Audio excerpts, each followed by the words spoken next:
Hello, everybody, and welcome to the Survivor Work Podcast. I'm your host, Colin Connors. I have with me from Survivor Vanuatu, the one, the only, Lee Surge Masters. Lee, tell me, how are you doing today? I'm doing great, Just chilling out and enjoying the holidays, and glad to be talking to y'all. Well, we're so glad you could come on. We've talked to other people on your season. We've talked to Twila and Scout and Amy, and we've thoroughly enjoyed them. And I can't wait to hear your thoughts because I imagine how you perceive the game is going to be very different from how they perceive the game. Yeah, I mean everybody had a different outlook on it and what they expected, and then also the blind sides and stuff, and people really took it to heart, and some people didn't really didn't give a crap about it. Well, let's go all the way back to the very beginning. Were you a fan of the show Survivor before you got on? Well, not really. I had never watched it before. I spent 4 years, the 4 years that it was on, starting in 2000 to 2004, when I got on, I was a drill sergeant. So I worked from 4 in the morning until 11 at night, 7 days a week. And my family told me all about it every week it came on. They were all excited and everything, and they kept saying, you'd be perfect for this, you'd be perfect for this, and so I just said yeah, but I worked all the time, so I really didn't see my first Survivor episode until I was waiting in California when we went out there for the final interviews. It was the very first time I ever saw the show. And what season did they show you guys while you were waiting? I think it was Amazon. Survivor Amazon was the one I believe. I want to say it was, if I'm not mistaken. Well, that's interesting because Amazon was the first season to have the men versus women twist, and of course you guys had that as well. Do you think they might have done that as a little bit of foreshadowing, or just, hey, watch this random season? Well, they might have. They might give us a good idea about it. Like I say, I asked them, when they gave it to us, I said, we mentioned that we wanted to watch something, and so they showed it, they had it in our room when we were waiting there in California. How did you even get on the show? What was that process like? Like, did you just get recruited? Did you apply? Did you have a family member make a video for you? Well, it was kind of crazy because back when I was on, they did casting calls more or less. More so now they do a lot of recruiting, but they did casting calls, and my son kept after me. I think in 2004 my son was 18. He was 17. He was in high school, and he kept wanting me to do it. And I just told him I didn't have time to play a game of deceit and dishonesty, because I was based on, my whole career has been based on honesty and honor in the Army. And I told him, I said, if you'll leave me alone, I'll try out for it. So, the reason he brought it up was they had a casting call in Colombia. And so, I said, okay, I'll go down there. Well, I got dressed up and everything, and then he wouldn't go with me because he said I looked embarrassing. I knew kind of like a background from anything that was on TV that it was going to be something that had to grab someone's attention. So I put spit shine boots, a flak vest, and a drill sergeant hat on, and I said, I'm ready to go. And he said, I'm not going to anywhere. You looking like that. And so I went by myself, went down there, and there was about 280 people down there, and I waited in line, and they said, you about ready? You want a couple more minutes to practice what you're going to say? And I said, I don't know what I'm going to say. I hadn't rehearsed anything. So I went in there and just basically pretended that some private had overslept, and just went off on the microphone and just started screaming and hollering. And I went home and I said, okay, I did it. Now leave me alone. I don't want to hear about this. And he goes, okay.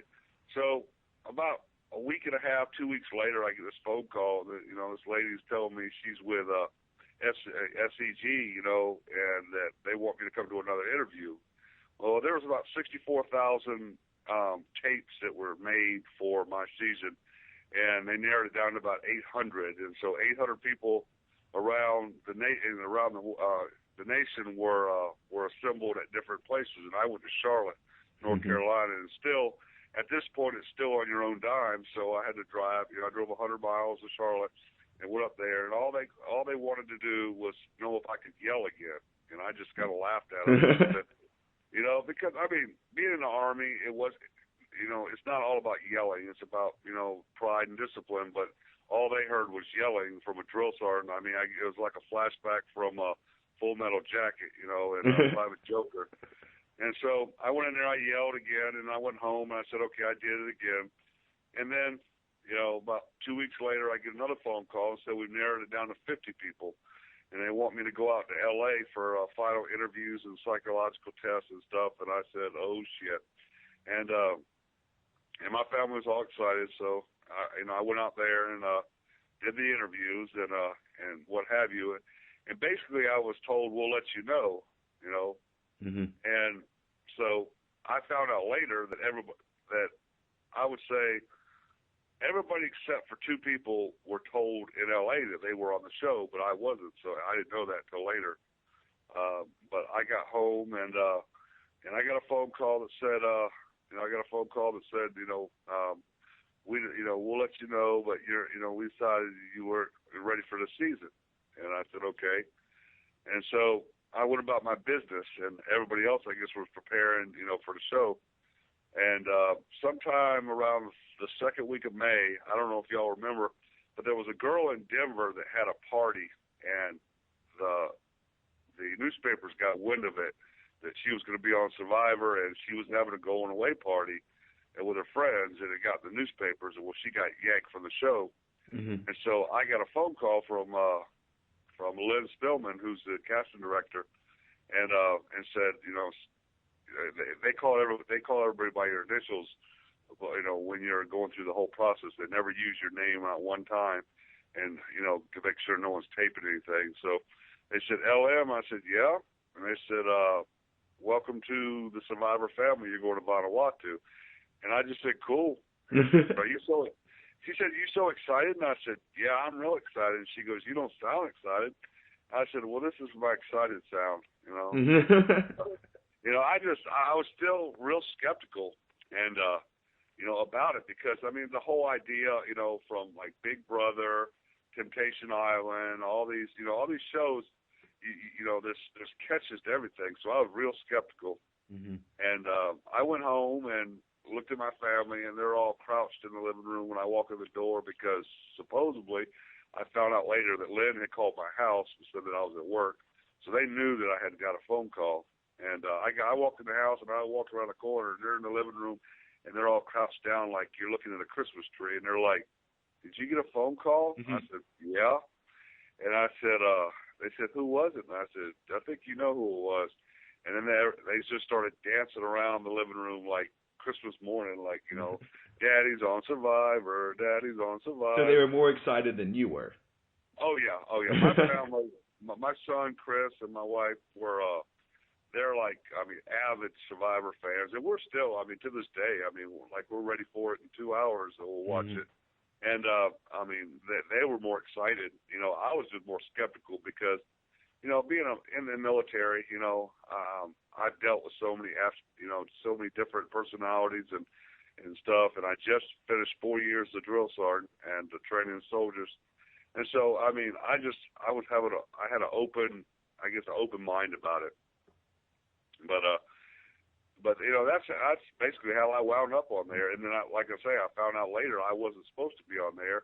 I was supposed to be in Cook Islands, because Cook Islands was based off the military. It had the military ranks, and they talked about the military a lot. And they had actually. Do you mean Palau or Cook Islands?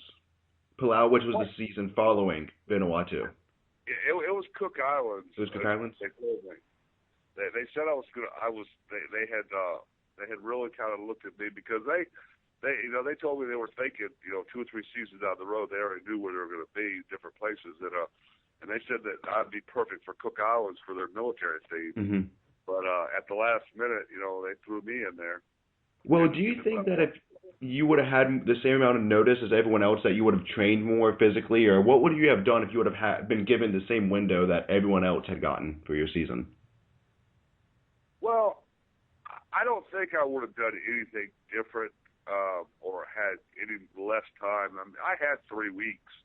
I had 3 weeks to get ready, so all I did was I went and bought some books on the islands and the indigenous vegetation and animals and their climate and their people, and I read all those.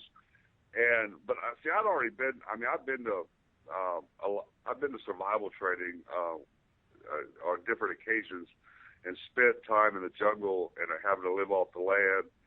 I was already running 6.5-minute miles for 5 miles. So I mean, being in shape wasn't an issue. Mm-hmm. Yeah. I'm a big guy. I'm not one of those people that's perfectly slim, but I can still run. I can go as far as I need to go. So I was in shape already. And that was evident by you winning that first individual immunity challenge against all the skinny girls. Yeah, that was kind of my Achilles heel, and I look back at it all the time. When I went out there, and I realized that I had lapped everybody, and stuff, and I was like, wow. I said, maybe I shouldn't have won by such a large margin, But I was raised in the ocean. I was raised on Chesapeake Bay, so the ocean, was something I was prepared for, unlike some of the other things that we did, like puzzles, because the first thing I said was, you throw a puzzle in there and I'm through.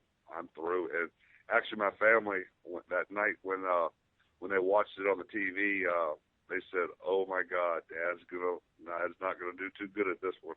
Mm-hmm. And if I remember correctly, you were out in the first round of that, weren't you? Yeah, I was. I was out in the first round. I just like to say puzzles.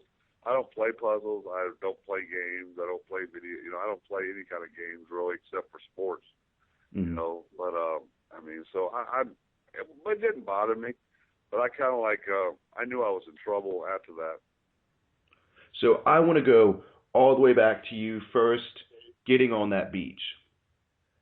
They separate the men and the women. Then they give you that local drink, which is called kava. What did that taste like? It tasted like a briny, bark tasting, with a twang, that was kind of weird.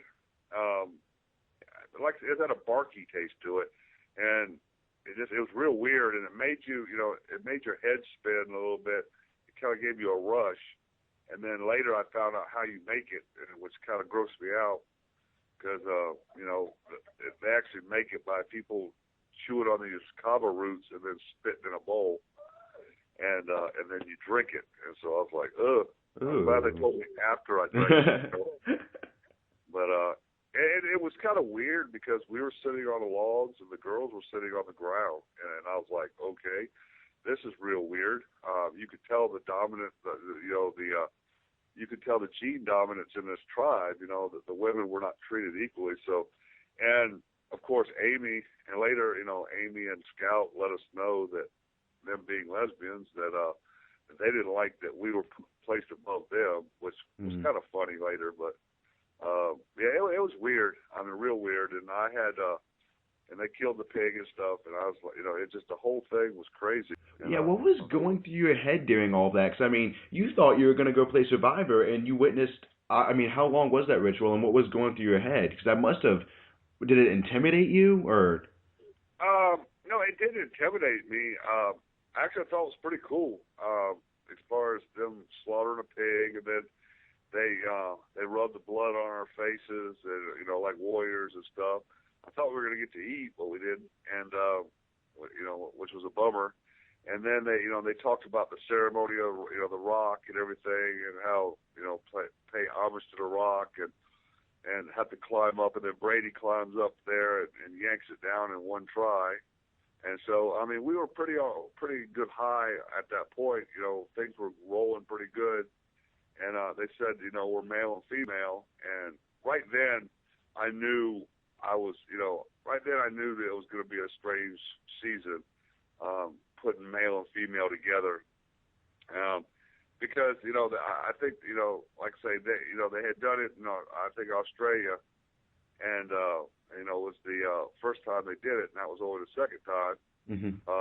Or one of those seasons, the seasons that they put it male against female. Yeah, the Amazon. Yeah, Amazon. And, so, I thought I would have had a better shot, if we had been mixed. Because, the younger women would have looked more of me, a father figure. And the young guys would have, I could have taught them, survival skills and stuff.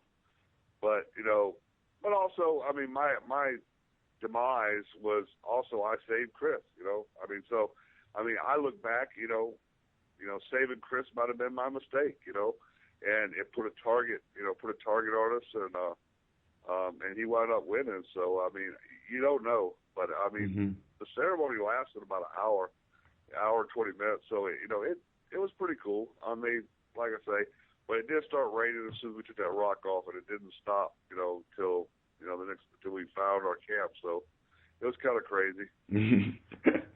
So right off the bat, on that walk to camp, Rory starts trying to get people to walk in different directions. What was your reaction to this? Did you immediately look at Rory and go, we're going to have a problem? And what was it like having to work with him in an alliance? Because you two did not seem to get along whatsoever.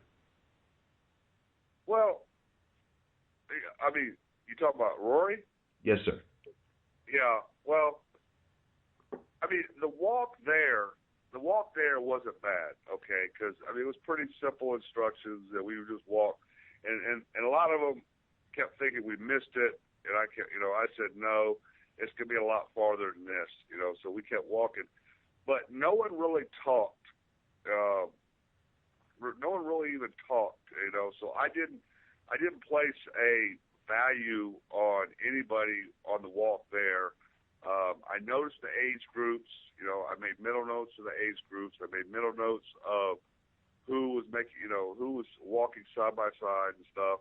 But as far as Rory, I didn't have any run-ins with Rory until his laziness started. Once his laziness started is when it really got to me, because he didn't want to do anything. He was the type that you could tell he was the type that went to work, did his job, came home, and then was treated like a king at the house. Didn't have to do anything. Was waited on hand and foot. Brought his food. You could tell they brought his food to him and everything. And he wasn't good at really anything. And that's where we clashed. It wasn't so much the person, it was the actions and the persona of the person. Because he would just constantly go walking off, looking for seashells like he was on vacation. And we're trying to build shelters. We're trying to find wood. We're trying to do everything. And all he could do was be on vacation, and wait for someone to bring him something. Did keeping him around while voting out all the stronger, younger men, did that kind of go against your instincts as a drill sergeant, wanting to, keep the team as strong as possible? Well, yeah, it did. But I knew from Jump Street that the strength of a bond, the strength of a bond has to have a common bond. And there was no common bond between the young guys, because what they didn't show is I actually went to the young guys who were fit like I was first. They were all down. They were on a rock down there talking about how cool it was and what women they wanted to get with and what have you. And I went down there and I said, hey, y'all thinking about an alliance or something, that we can form? And they said, oh, dude, we're not talking about alliances now, man. We're just chilling out, man, enjoy it. I said, so y'all don't, he goes, nah, man, we're just gonna chill. I said, okay, that's fine. And so I walked back up the hill and to the little shelter we had built, and I crawled in and I said, y'all thought about an alliance? He goes, yeah, we got to stick together. And I said, okay, well, we're all, 34 and above, and so, let's stick together. I said, no matter what happens, we got to stick together. no, if they come to you and tell you that we said something, don't believe them because it's not true. And so Rory going home because my dislikes were never compromised. My bond with the as they said, the Fat Five, was strong. I was not going to get rid of anybody. And then when Chris couldn't get across it, they're like, oh, he's got to go. And then even people in our alliance, they said, oh, man, he should go. He can't do nothing. I said, okay, you're already on day one, first tribal council, you're already, breaking the bond. And that's how, they get in your head, I said, you don't want them in your head, So, and now as far as who's going home, I just picked Brooke, just out of the blue. It had nothing to do with him. And he, to this day, he's still resentful against me. We go to charity events and stuff, and he tells me I ruined his life, which, I'm like, I'm sorry I ruined your life. If you based your whole life off of a TV show, then that's pretty sad, But because this was just me having fun on vacation, And so, Brooke, I just said Brooke's going home. There was no really thought process in it. He was just as good as anybody because JP and John Kenny and all them, they were all equal to me because I didn't know these people. So it's just, hey, Brooke's right over there. Let's just get him out. And did he know he was getting voted out? No, he didn't have a clue.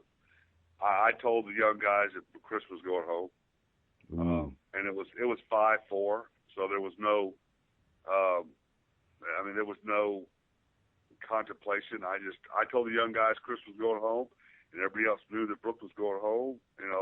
Right before we left, actually we were getting ready we were picking our stuff up. I whispered Brooke, and we went to tribal council, and Brooke went home, and just like that. So I want to jump to episode 2. You and the tribe were trying to start the fire, and something I noticed you kept saying was you have to respect the island. What do you mean by that? Or what did you mean by that? I was saying mainly, as far as, the land, because a lot of guys, they were just grabbing anything.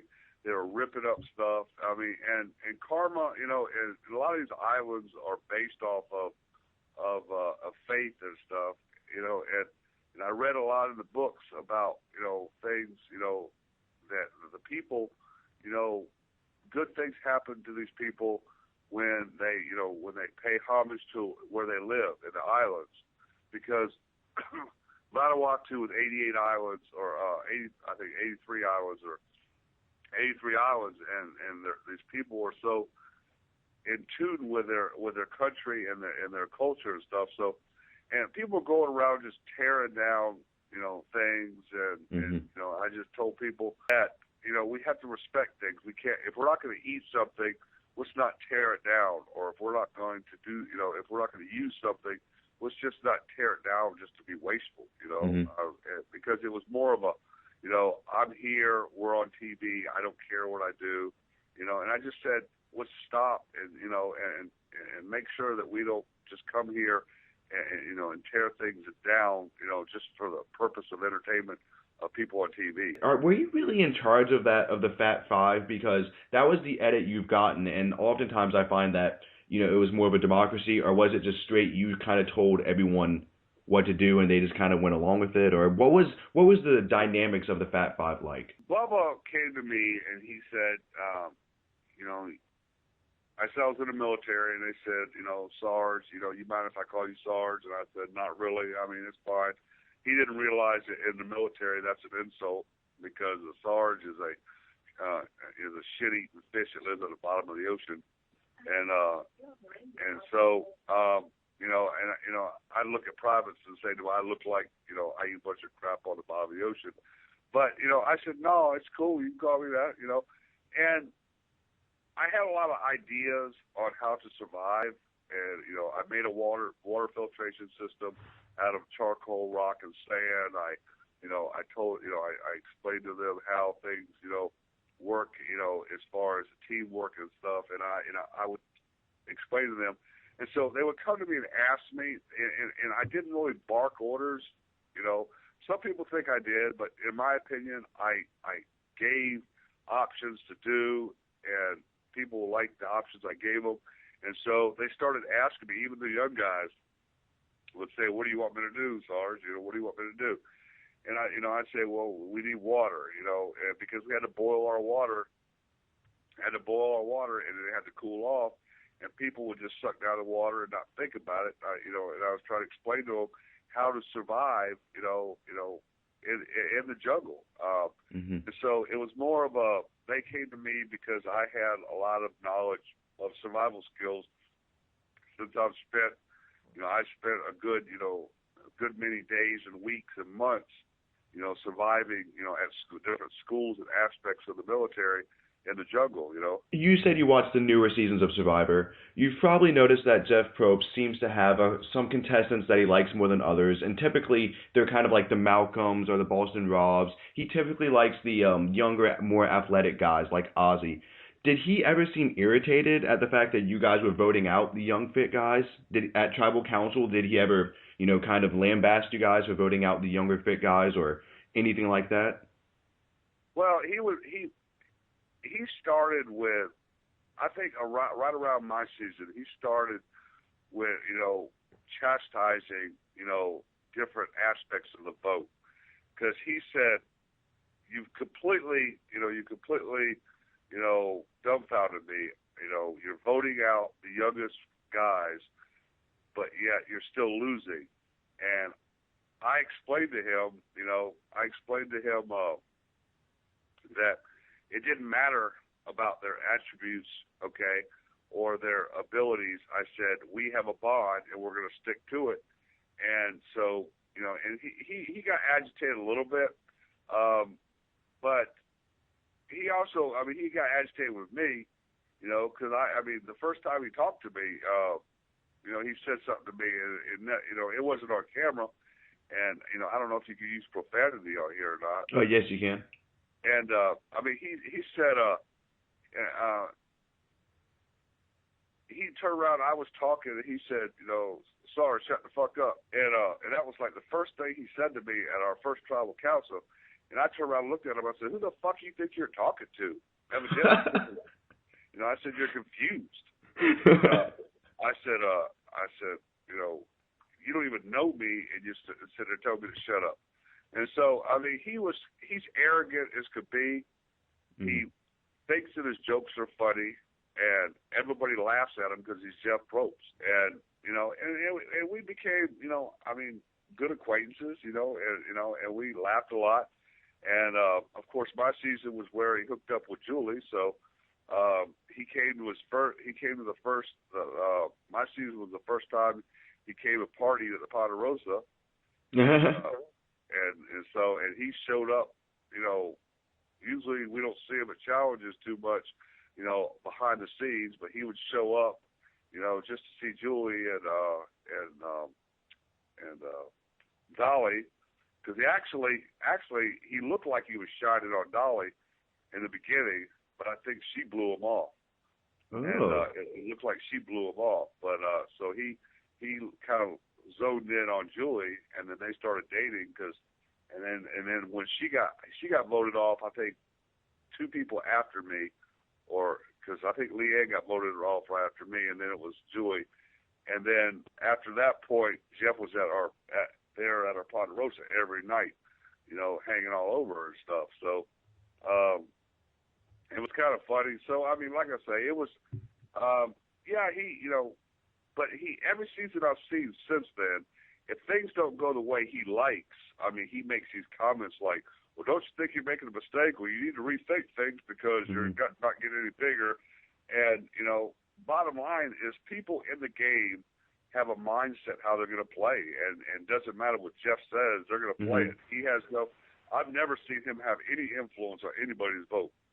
Yeah, and I think personally, I don't think it's his place to do that. I think he's just the arbiter of the votes. I don't think he's the one that should be trying to dictate any gameplay. Right, and that's the way I feel. He should not have any he should not have any say-so, about the vote.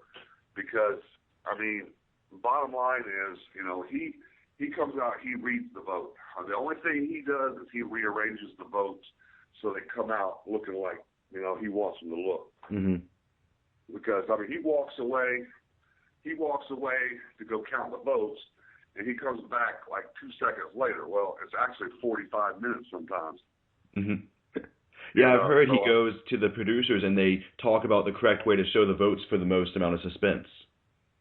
Yeah, and that's how it is, So, I mean, he tries to show it as it's a mystery and who's going to go home, and for the most part, except for a couple, I mean, you can tell who's going home. I mean, there's been a couple cool blindsides. I remember, I'm trying to think, last season there was one that I was so glad, when he got voted off. Was it the two guys playing the idols and Philip leaving? Yeah. When Philip went home, I think I jumped around the doggone living room for 20 minutes. Would you like to play with Philip on a season? No. I'm just imagining that. Yeah, he knows I don't care for him, and and he probably doesn't care for me. He's too arrogant, I'm a very simple person, and I don't surround myself with people that feel that they need to, number one, give themselves names. I mean, because a name is a title or a persona that you wish you had and that you have not fulfilled in your life yet. And to me, that's, he worked for the government. Yes, he was with the FBI, but he checked background checks. I mean, that was his job, to check people's backgrounds and do investigations. Whereas Brady was actually an FBI agent, and he was a person that worked in securities and stuff and checked people's backgrounds, Mm-hmm. So Brady was the real deal. Yeah, and so I mean, and he's, like I say, I won't sit there and disrespect him and at a charity event or something, and but he's kind of like I say, he's just not the person that I normally, I'm real simple, I'm real honest. I just I say what I mean and I mean what I say. What survivors do you hang out with at the charity events? Twila, Chris, Bubba, Eris, who else?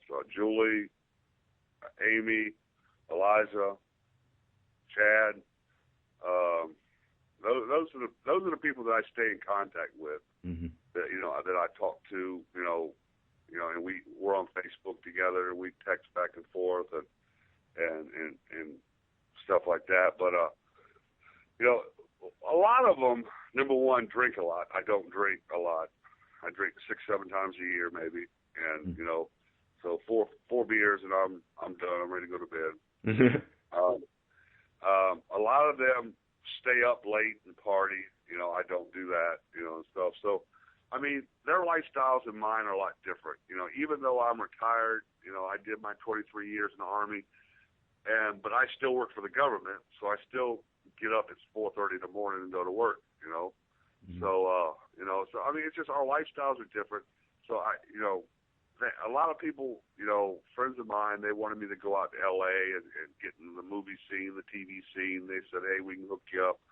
You'd be great and all this stuff. And I just said, my 2 trips to L.A., actually 3 trips to L.A. now. The first thing I think when I land in L.A. is, when do I get to leave? Because it's just so many people. I mean, I live on 15 acres, and imagine, a lot of people do not know what it means to have no sound. And where I live, there is no sound. I mean, you can actually hear the branches blowing. That's the only sound you're going to hear out here. And L.A. is, go out to leave for dinner at 9 at night. Entertainment starts at 1, and you go to bed around 4. And that's just not me. Mm-hmm. Did you have Any early alliances or friendships on the show that we didn't get to see? Was there anything that they didn't show and you were watching at home going, "Oh my God, I can't believe they didn't show that. How come they didn't show me talking to him or they didn't show me doing this?" Well, JP and I, we spent a lot of time talking, and when we voted him off, it hurt a lot because I had got close to him and stuff. Everybody else, I mean, they showed just about everything. Now, they didn't show they didn't show us around the fire. Bubba and I connected real close right off the bat. Chris and I connected real close. And we talked a lot about NASCAR that they didn't show. We talked about, different things, aspects of, our lives that they didn't show. But I would say Chris, Bubba, some of Chad and JP were probably my closest alliance, or friendships, not alliance, because I was not going to waver from my alliance. So, I mean, it didn't matter what they said. And what they did not show is I went to each person after Brooke. I went to each person and told them who was going home, and said, hey man, if you're not here tomorrow, I love you, dog, and good luck, and they went home. I mean, because I had a lot to do with the first four. I say that went home in our tribe. Basically called them, by number. And then we merged, and then and Bubba, they decided Bubba was going home. I didn't, and then I think I went home after Bubba. I guess yeah. Well, you merged, and then Rory got voted out, and then you followed. Yeah. Absolutely. Yeah. On day 11, the two tribes got separated, and you actually got to pick which group. Did you even hesitate picking the group that had Chris in it and Twila in it, or did you actually consider going with the other group with Amy and Scout? Oh, yeah, I went with Chris. By that time, Chris and I, and actually Chris and I have been close, and Twila, I connected more with Twila, I guess, because, like I said, I went with Chris. By day 11, Chris and I had grown, strong. We were more like best friends, and we had talked about going to the race together. So if I had to make a choice and Chris was there, that's why I would have picked Chris. And Scout was annoying as hell. I didn't want to spend any more time with Scout than I had to. And not as a person now. I love her as a person. I mean, we talk all the time. But it's just her singing, Kumbaya would just drive me crazy. And, but yeah, like I said, if I had to say, it'd probably be Chris. So when these new tribes were formed and you were on the tribe with Julie and Twila, you talked to Twila and you said, Twila, you are in my final four. Did you 100% mean that? Oh yeah, 100%. Twila. After we went off with Julie and Twila, and our group, I mean, Twila and I became real good friends. I mean, like I say, we had long talks. We went out together and looked for food together. We had, and she told me the stories of her family and stuff and the hardships they've been through. And so we kind of bonded. She has one son, I have one son, and stuff. But like I say, I mean, somewhat, some of the things, I can remember, some of them I can't. Now, I mean, one thing, a lot of fans don't know is, I mean, I was hit with 3 IEDs in Iraq, so I lost a lot of my memory. So a lot of things that people tell me that we've done this, or me and this stuff. Some things I don't remember. I don't remember a lot of conversations and stuff about Iraq. I mean, about Survivor because of that. But I remember people, and stuff. But like I say, I do remember Twila and Chris were my closest bonds on the show after we went separated and we mixed up the tribes. Did you have a decent relationship with John Kinney? Because when he got voted out, his final words were, "I hope Sarge comes in second." And he didn't mean that in a disrespectful way. He meant that in, "I love Chris and I love Sarge." Yeah, I mean, John Kenny, we talk more on a father-son wave or level, and he told me a lot about, his hardships and stuff, and him trying to make it as a model and an actor and different stuff. So, we had some good times, and I really liked him a lot. Now I chastised him quite a few times in our conversations on how can you, because he quit his job. He quit his job to go play Survivor. And I told him that was the dumbest thing that you could have ever done. Why would you quit a paying job to go on a game show in the hopes?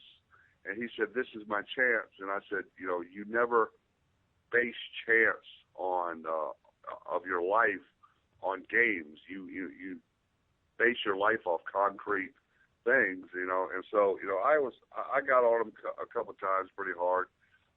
But yeah, I mean, we had a good relationship and stuff. But I mean, he took off to China after our show, and I don't think I've talked to him. I don't think might have talked to him one time in the 9 years since my show. Mm-hmm. But I mean, yeah, it was cool. I mean, but like I say, he pretty much knew that. Probably Chris, because everybody loved Chris. He told everybody what they wanted to hear and did a good job. So. Well, after John got voted out, the two tribes merged, and Julie and Twila go against you. They backstab you, and they vote out Rory. How on the show it seemed like that you were really hurt by that betrayal. Were you that hurt in real life? I was shocked. Yeah, I was shocked because, number one, they played some acting roles there. Scout came out and cried and said she was terrified of Amy, and and Julie and Twila and Chris and I and Chad, we had formed a bond, and pretty much. And the biggest thing, Twila was real insecure about a lot of things, and so she told me, Julie told me, but Twila said the reason why she went against me was that I never came to her and reaffirmed that we were still in alliance. And I told her I didn't think we had to. I didn't think there was a need, because once you give your word, your word is the only thing in life that you can give away. Okay, everything else, can be taken from you, but you have to give your word away. And I told her that, that was the one thing that, I didn't feel that I needed to. And so that was my downfall. I mean, that was my Achilles heel, that I didn't go back to my alliance over and over and say, oh, we're good, we're rock solid, because that's not the type I am. I tell you something, that it's concrete, And one thing I did on that show is I never told a lie, okay? Never told a lie, not one time. I might have deceived someone. I said, yes, we're voting for him, but, I never went to someone and made up a story about somebody, because that's just not who I am. Second part is, a lot of people don't know, was that the general of the commanding general of where I was at the time sat me down and said, whatever you do, you better not embarrass the Army. And so, so we live by Army values, and so I could not go in there and portray my, because I'm basically the only active duty person to ever, play in a reality game and go back to work. Everybody else plays on their way out, so they don't have to worry about going back. Whereas I still had 6 years of my life left, or about four and a half years of my life left, that I had to worry about my career too. So I mean, I wasn't going there and destroy my career over a game. Well, what did they make of you tanning your butt with Julie? That turned into like one of the biggest jokes I can imagine. you see in your life. Number one, I was out there with a couple, with a hot chick, and they were like, what are you doing? I said, y'all want to talk? They said, if you're going to talk out here, you gotta, sunbathe. I said, Sarge doesn't sunbathe, and they said, well, you can't stay out here. So I said, okay, what the heck, Mm-hmm. But I got joked a lot about it, but it was kind of funny. I mean, a big white blob in the middle of the TV.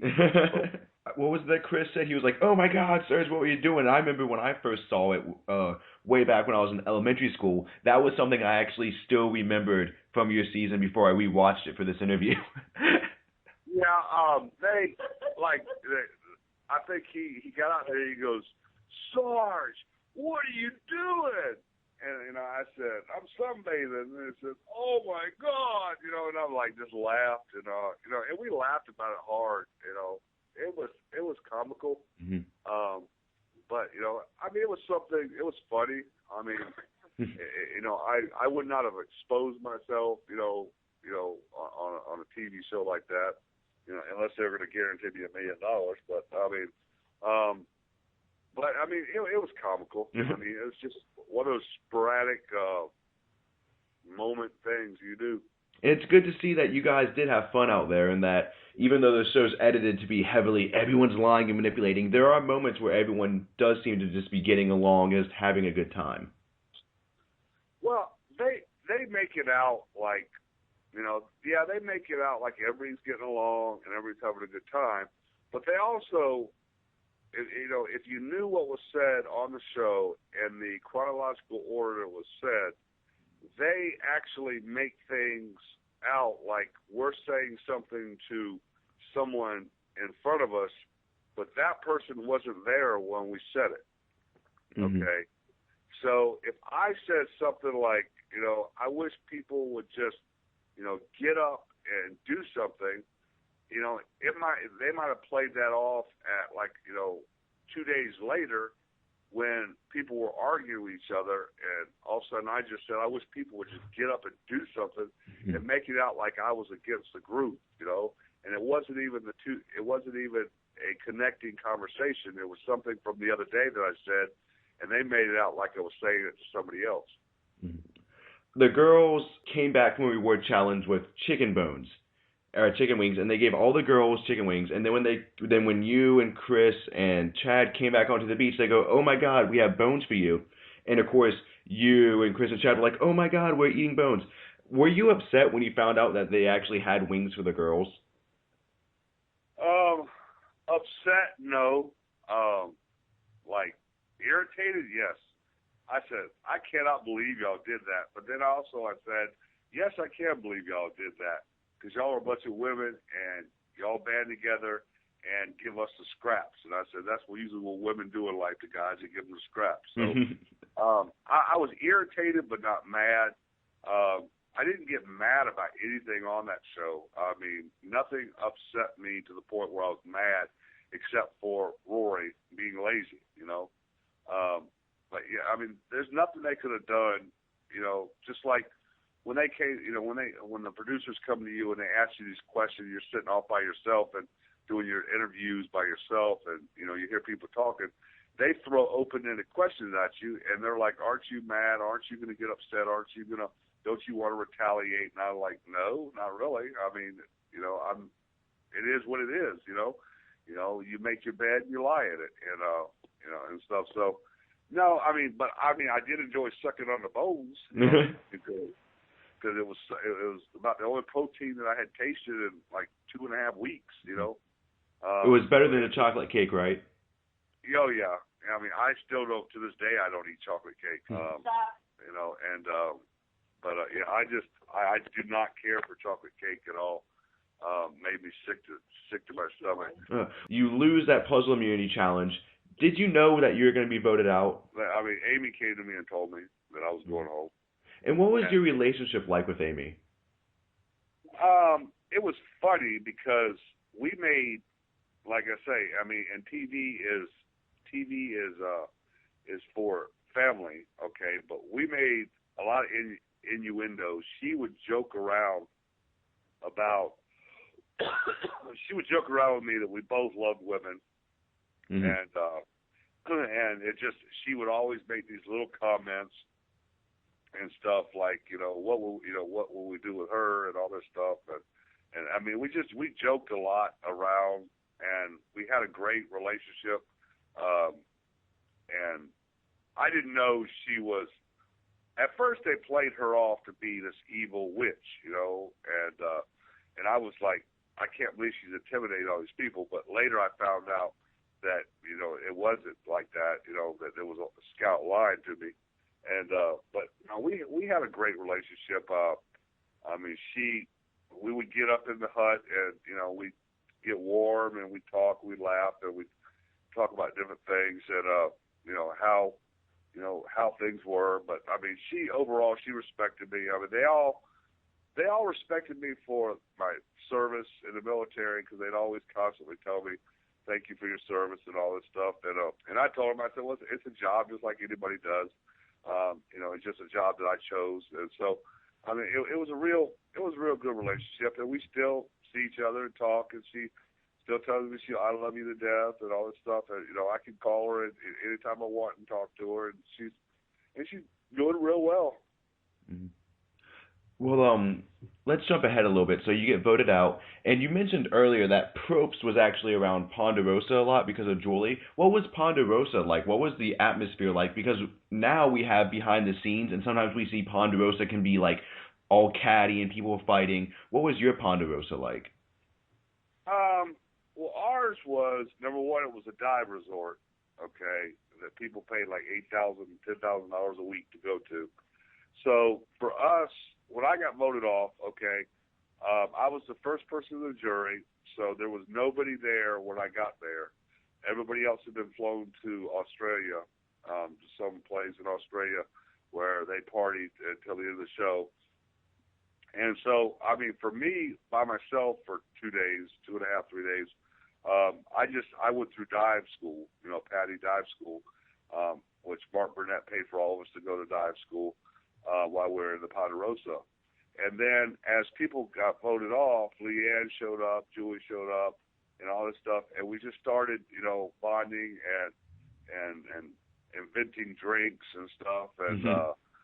we said, one night, we said we want margaritas, so they said, they got on the radio and said get the stuff for margaritas, and it was a lot of fun. And then, like I say, when Julie got voted off, Jeff started showing up every night and partying with us till 1, 2 in the morning. And we all had private bungalows on the beach, little bamboo hut bungalows with mosquito nets over our bed. And so, I mean, we slept good, and we had a good time. I mean, there was never any fighting in our Ponderosa ever. I mean, nobody disagreed with anybody. We had a good time. And when people came from the tribal council and got voted off, I mean, we warmly welcomed them in, and had a good time. I mean, of course, when Twila showed up that one night, I mean, I was playing the hard, core person, and because, when I found out what she had done, I was kind of upset, but not to the point where, like I say, I don't hate anybody, because I don't have a hateful bone in my body, but yeah, I mean, she showed up there after I had my little conversation with her at tribal council, and told her that I didn't want to see her. If she was walking down the street, I'd walk the other way, and I hope she enjoys her life. And then we get to tribal council. I mean, we get to Ponderosa, and she shows up, and she's talking to the debriefing people, because you get as much time as you want to cool off after tribal council, but hers, of course, was the finale. And so, they came over and they said, "Miss Twila would like to talk to you, Sarge." And I said, tell Miss Twila to go fuck herself, and stuff. And then I said, "No, wait a minute. I'm not that person. I'm not a mean person." I said, "I will go talk to her." So I went over there and talked to her, and she jumped up and hugged me and started crying and said that, there's only two people in this world that she's ever respected, her father and me. And I hurt her worse than she's been hurt a long time. And I said, "Well, I'm sorry I hurt you." And we became good friends, and we're still good friends. And I still talk to her, and we have a great relationship. But I mean, other than that, it was more of a party every day. You know, like I say, and going to dive school and going diving every day. Did you ever do you regret tearing into Twila so much? No, I wasn't. Okay, I'll tell you this right now. Okay, because my contract's way over with. Mm-hmm. Okay, I was gonna go in there, and before tribal council, the producers come by and they say, what are you gonna say? What do you think you're gonna say? What roughly idea? What do you think you're gonna say? And I said, blah blah blah blah blah. And they said, well, everybody comes out and says that they're gonna be the greatest of friends, and how they're gonna have beers together, and how everybody's gonna sing Kumbaya, and everything's gonna be great. They said it's not gonna make it on the TV. They said, at least make it exciting. This is your season. Make it exciting. I said, okay. So I concocted that whole thing about Twila. I could have cared less whether she swore on her son's life. I said, would I swear on my son's life for $1 million? Yes, I would. Because guess what? My son's going to spend $1 million after I did it. Okay? Mm-hmm. It doesn't mean anything. All these people that were making Twila out to be this bad mother and stuff, okay, tell them to get a life, get a grip. Okay, because if she walks away with $1 million, then her and her son are going to have $1 million life. Mm-hmm. So words are words. Okay, what you actually execute, okay, that's different. Okay, so no, I went in there and I came up with this little spiel what I was going to tear into her, and I did. And after it was over, I was still kind of amped up and stuff, and I didn't want I really didn't want to tell her the whole story. I never told her that I was bullshitting around. I mean, mm-hmm. To this day she thinks I was serious, but I went to her and told her everything was fine afterwards, and everything's cool. But yeah, I mean, that's basically what it is. It is what it is. You come up with something and you go with it. Did you ever consider voting for Twila to win, or were you Chris all the way there? I contemplated Twila because she needed it more. Mm-hmm. I contemplated Twila because she needed the money more, but I knew from the votes of other people that she would never win. Okay, I knew she wasn't going to win. Okay, because of the way people talk. Now, nobody told each other what their vote was because it was a violation of contract, and we did not want to get sued by SCG. Mm-hmm. But I could tell by the way people were talking that Chris was going to win, basically almost 7-1, or 7-0. So yes, I would have liked Twila to win, and and a lot of people talked about it. Now, actually, in the beginning, people made it out like Twila was going to win, and I actually thought Twila was going to win. It was later. It was at the finale in L.A. when I heard the other talk. Is when on the island I thought Twila won. Mm-hmm. No, I didn't vote for her. I came home and told my family I think Twila won. Mm-hmm. Okay, but when I got to L.A. at the finale and heard the comments and heard the discussion, I knew that Chris had won. But I didn't know until the vote came out. I mean, of course. Well, it's been said by a couple of different sources that you said you would actually change your vote for Twila if you could go back in time. Is that true, or?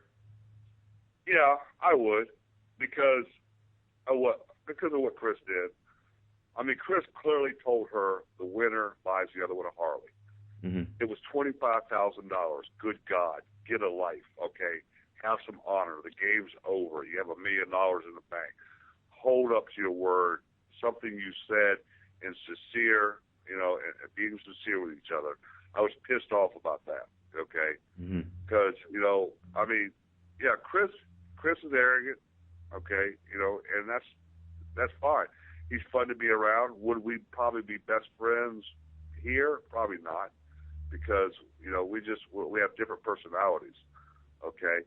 But, I mean, if I could, after I saw everything and and he found out that he made a promise to her that, that the winner, the other was going to buy the other one a Harley. Yeah, I mean, it kind of pissed me off, and I said I would change my vote. Did you actually ever go to that race with Chris? It's kind of funny. We actually went to the race before the season was over. Oh, okay. By the time everybody saw that, everybody asked me that question and said, do y'all still plan on going to a race together? Well, he was at the Charlotte race with me, probably before I even got voted off. And actually, I was supposed to be at the Darlington race in November, but that was the week I got voted off, and I had to go to New York for the early show. Mm-hmm. So I had to give my tickets to somebody else to go to the race, which I think I gave them to Chris, didn't I?